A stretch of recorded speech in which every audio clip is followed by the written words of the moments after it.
Okay, so moving on to the you-do, if you need help with these, we're going to start out by looking at each of these graphs, and we're determining whether the acid is monoprotic, meaning it has one hydrogen ion, diprotic, meaning it has two, or polyprotic, meaning it has two or more.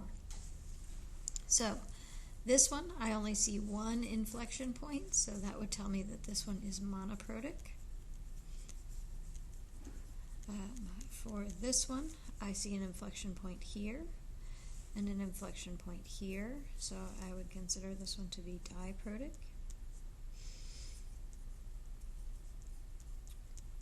And for this final one, I have an inflection point here, an inflection point here, and an inflection point here, so this would be triprotic or polyprotic. So mark the equivalence points. We've kind of already done that. They're here, here, here, here, here, and here. And we would specifically put the point on the line. So we have equivalence points marked for each. Okay, so given these titration curves, we have a titration between ammonia and hydrochloric acid, and it asks what was the analyte. This is what was in the flask. What were we measuring the initial pH of? And since we start at a high pH, we know that we initially started out with a base, so our analyte was the ammonia. And what was the titrant? What was in the burette? What were we adding to the analyte? Well, that has to be the hydrochloric acid. Says how much titrant was added to reach the equivalence point? Well, we've got to find our equivalence point, and I think that's right about here. And we're going to draw a line straight down. And so I would say 31 milliliters were added. It says to estimate the pKb for NH3. So the pKb is the pH at the half equivalence point. So half equivalence would be half of 31. That would be 15 and a half. And we're going to draw that line straight up. And then we're going to draw that line straight over. And so I would say it's maybe 9.1 for NH3. And then it says estimate the pH at the equivalence point. So again, we're just going to come to the equivalence point, draw the line straight over, and our pH at the equivalence point is 6. So pretty simple and straightforward. This is just a matter of interpreting the graphs. Now we have two titration curves here, and it asks me which represents the titration of a weak base and which represents the strong base.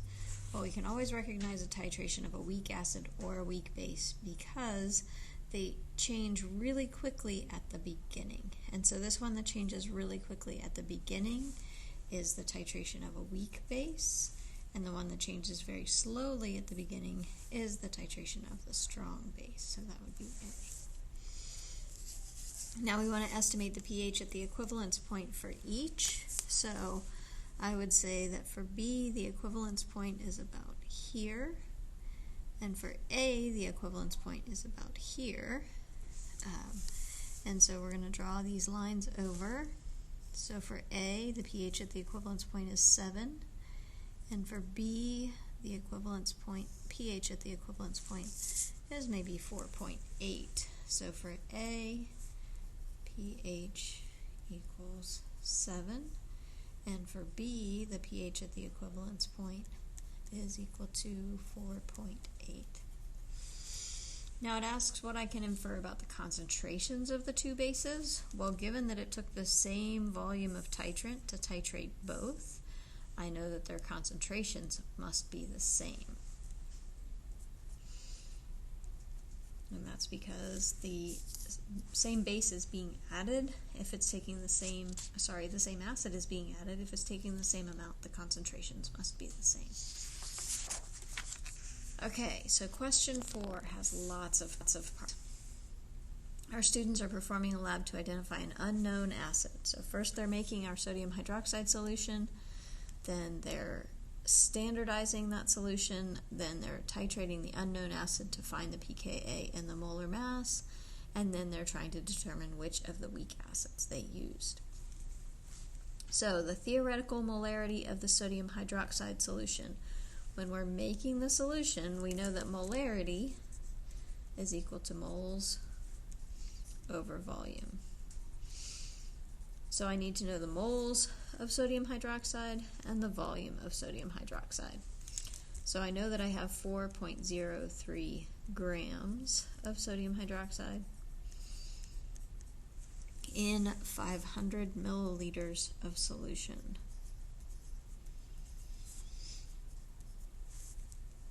And so I'm just going to use the molar mass of sodium hydroxide. So 1 mole of sodium hydroxide is 23 and 16, and 1 is 40.0 grams of sodium hydroxide per 1 mole of sodium hydroxide.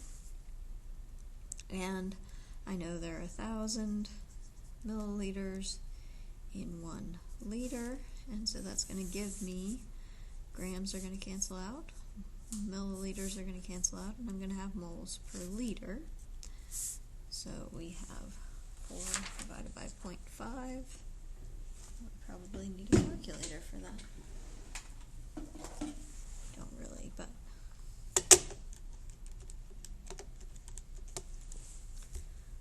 8.06 molar sodium hydroxide.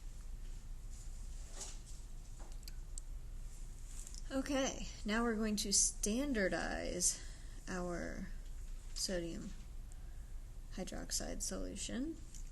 Oh, I forgot to divide by 40. I was thinking that was a really large number. Okay, 0.202. That makes much more sense. Okay, there we go, 0.202 molar, much more sense. Okay, now why do we standardize? We standardize because sodium hydroxide is hygroscopic, which means it absorbs water from its surroundings. Therefore, we don't know that we actually had 4.03 grams of sodium hydroxide. We had 4.03 grams of sodium hydroxide and maybe a little bit of water. So we're going to titrate it to standardize it.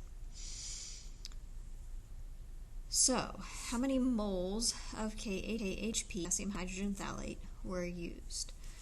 So, we know that we have 1.04 grams of potassium hydrogen phthalate, and very, very kindly, you're given the molar mass of potassium hydrogen phthalate, which is 204.23 grams of potassium hydrogen phthalate for every 1 mole of potassium hydrogen phthalate.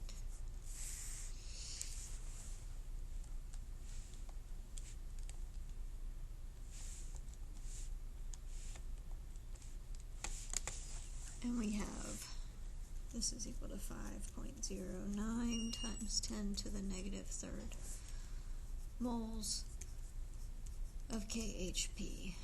And what volume of sodium hydroxide was needed? Well, my final volume was 28.74 milliliters. My initial volume was 1.23 milliliters. So the volume is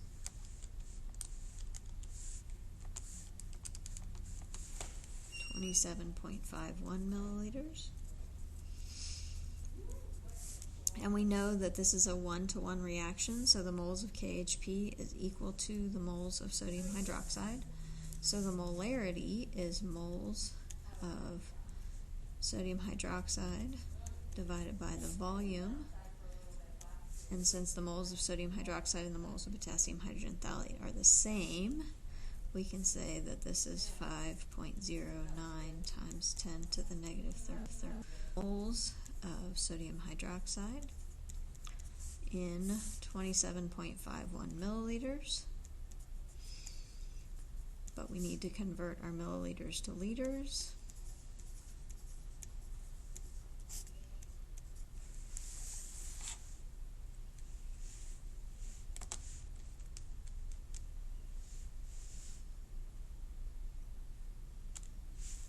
And so we get that the molarity of our sodium hydroxide is 0.185 molar. You notice that this is a little bit lower than what we thought we had made, but that's because there was some water in that 4.03 grams. So we have 0.185. Now, we're going to use that standardized solution that we now know is 0.185 molar to determine the identity of our unknown acid. So we take 0.785 grams of our unknown monoprotic acid and we titrate it using 23.55 milliliters of sodium hydroxide, and we get this graph. It says how many moles of base were used. Well, we have 23.55 milliliters times 0.185 moles per 1 liter, or 1,000 milliliters.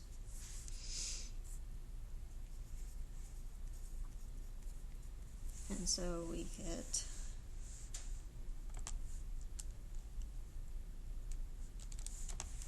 4.36 times 10 to the negative third moles of base. And since this equation tells us this is 1-to-1, and we can confirm that it's 1-to-1 because we have only one inflection point.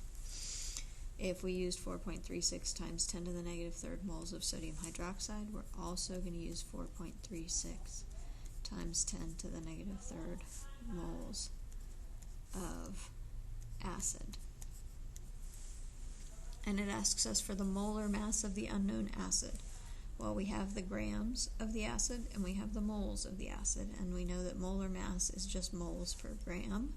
So we have 0.785 grams divided by 4.36 times 10 to the negative third moles equals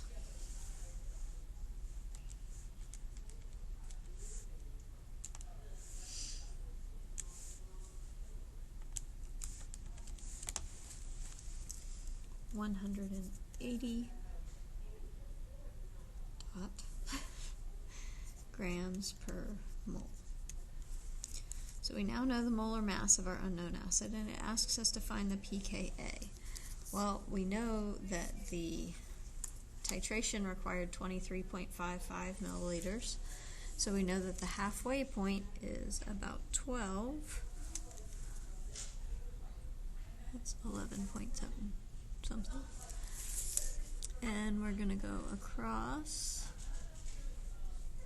draw our line straight across, and it's maybe 3.9 approximately. So we have one that has a molar mass of 180, but its pKa is 3.5. Well, we're not too far off. And certainly that is the one that is the closest in terms of the molar mass. So I would say that given that we're trying to estimate this, that this is a better indicator. So I would say that our most likely identity of our unknown acid is acetylsalicylic acid. If I hadn't standardized the sodium hydroxide solution and I used the concentration, the 0.202 molar, then I would have a much larger number of moles, and therefore I would be dividing by a larger number of moles. I would have a smaller molar mass.